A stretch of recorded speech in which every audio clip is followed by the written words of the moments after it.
Hello and welcome to my own law classes. Now, the fresh short note question again we are going to see. And this fresh short note question we are going to see is a senior advocate and restrictions on the senior advocate. बघा आता, as you are aware, the only category of the person who is allowed to practice in India is advocate. Advocate आपल्या advocate act 1961 मध्ये दोन प्रकारचे सांगितलेले आहेत. एक senior advocate आणि दुसरे other advocate. Section 16 of the advocate act 1961 सांगतं की advocate may be senior advocate और other advocate.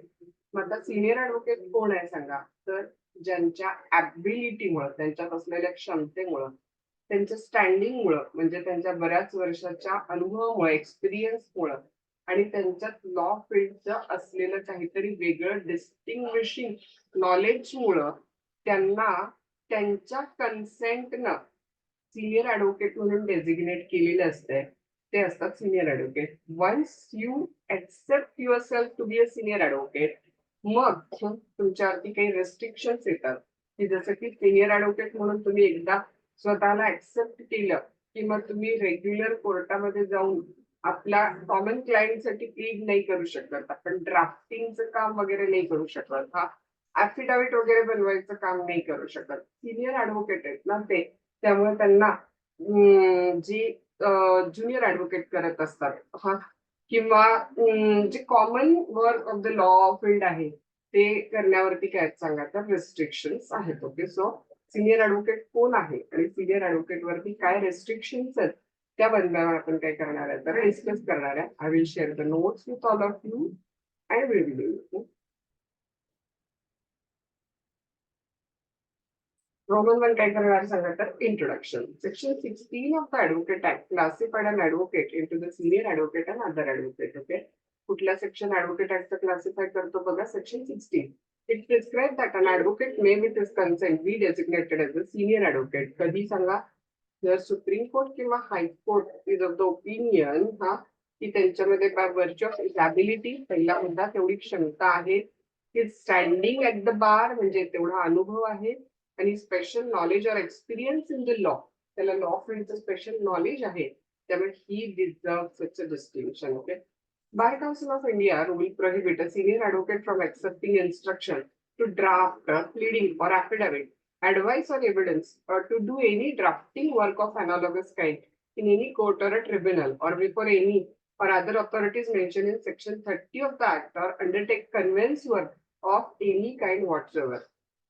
Bar council of इंडियाच्या रूलमध्ये सिनियर ऍडव्होकेट म्हणून एकदा तुम्ही डेझिग्नेट झाल्यानंतर तुम्ही ड्राफ्टिंग प्लीडिंगचं काम, ऍफिडेव्हिट देण्याचं काम हा किंवा ड्राफ्टिंगच्या काही अनोलॉगस म्हणजे सिमिलर काम नाही करू शकत किंवा कन्व्हेन्स म्हणजे ट्रान्सफर ऑफ डॉक्युमेंटची प्रॅक्टिस पण नाही करू शकत. होते both supreme court and high court have authority to nominate the advocate as a senior advocate. हा एखादा ऍडव्होकेटला सिनियर ऍडव्होकेट म्हणून कोण नॉमिनेट करू शकतो बघा, तर दोघे हायकोर्ट पण आणि सुप्रीम कोर्ट पण. रोमन टू करायचा सिनियर ऍडव्होकेट आणि other advocate. There are two classes of the advocate, namely senior advocate आणि other advocate. नंबर 2 बघा, an advocate may with his consent. पहिला मुद्दा लक्षात घ्या, तुम्ही एकदा सिनियर ऍडव्होकेट झाला की तुमच्या रिस्ट्रिक्शन येतात ना, त्यामुळे तुम्हाला ते सिनियर ऍडव्होकेट होणं एक्सेप्ट करायचं नाही हे तुमच्या हातात आहे. Okay, so advocate with his consent be designated as a senior advocate. त्यामुळे त्या ऍडव्होकेटची स्वतःची कन्सेंट असेल तर त्याला सिनियर ऍडव्होकेट म्हणून डेसिग्नेट केले जाईल. इफ सुप्रीम कोर्ट और high court is of the opinion that by virtue of his abilities, त्याची क्षमता, स्टँडिंग ऍट अ बार म्हणजे अनुभव, special knowledge or experience in the law, he deserve that distinction.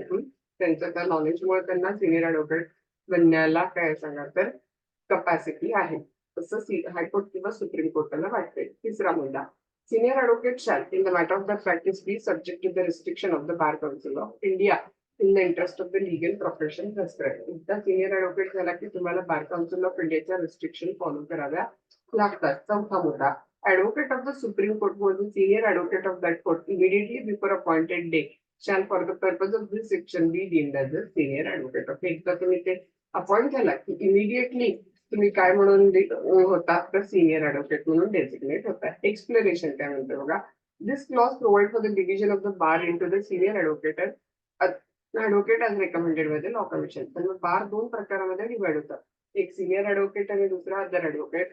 The status of the senior advocate will be conferred by supreme court or high court on the merit only. लक्षात घ्या, senior advocate आहात की नाही किंवा एखाद्या व्यक्तीला senior advocate म्हणून designate करण्याचा अधिकार फक्त सुप्रीम कोर्ट किंवा हायकोर्टालाच आहे. तिथं senior advocate will be prohibited from accepting certain kind of the minor legal work. एकदा तुम्ही सिनियर ॲडव्होकेट झाला की तुम्हाला मायनर लिगल वर्क घेता येत नाही, ड्राफ्टिंग, नोटीस, ॲफिडेव्हिट वगैरे. हा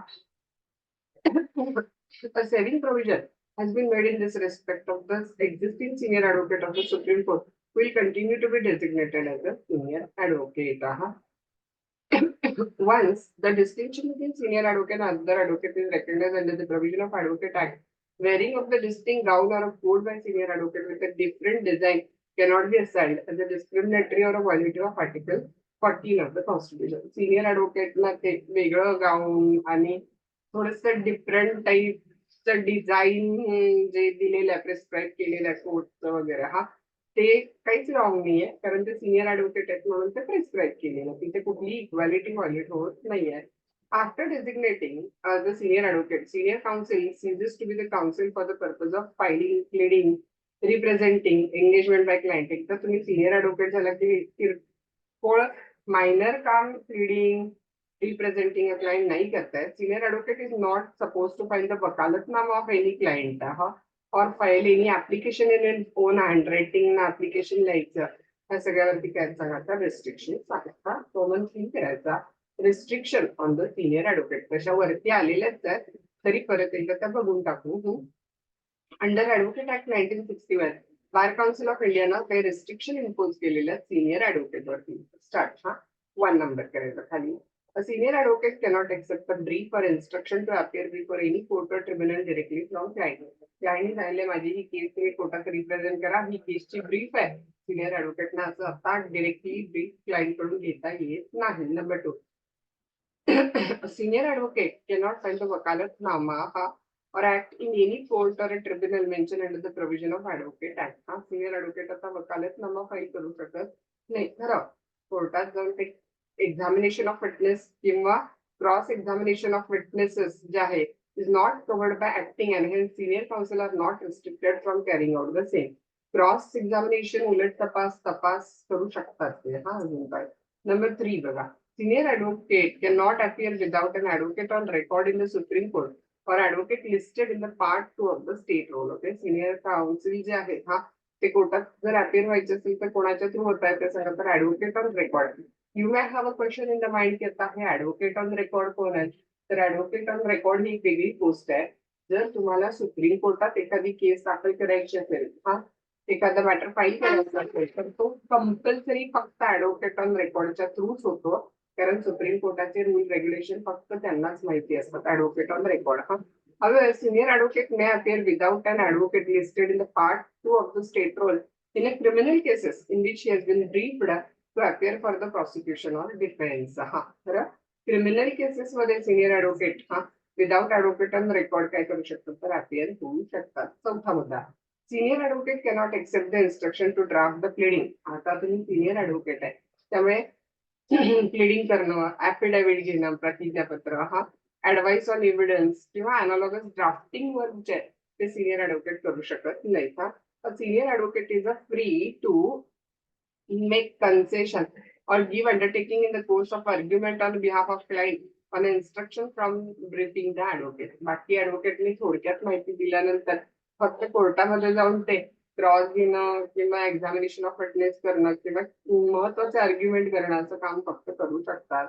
senior advocate who acted as a junior in a case he must not, after being designated as a senior advocate, advise on the ground of appeal in the court of appeal or a supreme court except with an advocate who is not a senior advocate. Okay, एकदा तुम्ही senior advocate म्हणून झाला designate आणि पूर्वी तुम्ही एखाद्या केसमध्ये junior म्हणून काम केलेलं आहे तिथं, त्याच केसमध्ये आता अपीलमध्ये वगैरे तुम्ही अपियर होऊ शकत नाही.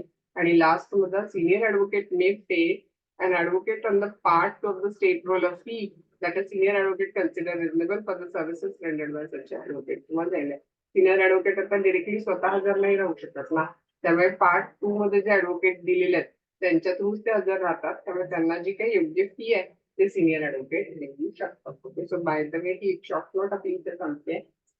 Section 16 of the advocate act मध्ये सिनियर ऍडव्होकेट आणि अदर ऍडव्होकेट अशा 2 कॅटेगरी केलेल्या आहेत. तर सिनियर ऍडव्होकेट म्हणजे ज्यांना हायकोर्ट किंवा सुप्रीम कोर्टाला असं वाटते की वेगळं special knowledge of the law आहे, एक्सपिरियन्स ऑफ द लॉ आहे, त्यांची लॉ स्टँडिंग आहे, अबिलिटी आहे, म्हणून त्यांना त्यांच्या कन्सर्ननं सिनियर ऍडव्होकेट म्हणून अपॉइंट केलं जातं. आणि एकदा सिनियर ऍडव्होकेट झाला की तुमच्यावरती काही रेस्ट्रिक्शन येतात लिगल प्रॅक्टिस मधल्या, बार काउन्सिल ऑफ इंडियाने दिलेल्या, त्या तुम्हाला फॉलो कराव्या लागतात. सो ते short note senior advocate and the restrictions on senior advocate we are ending here.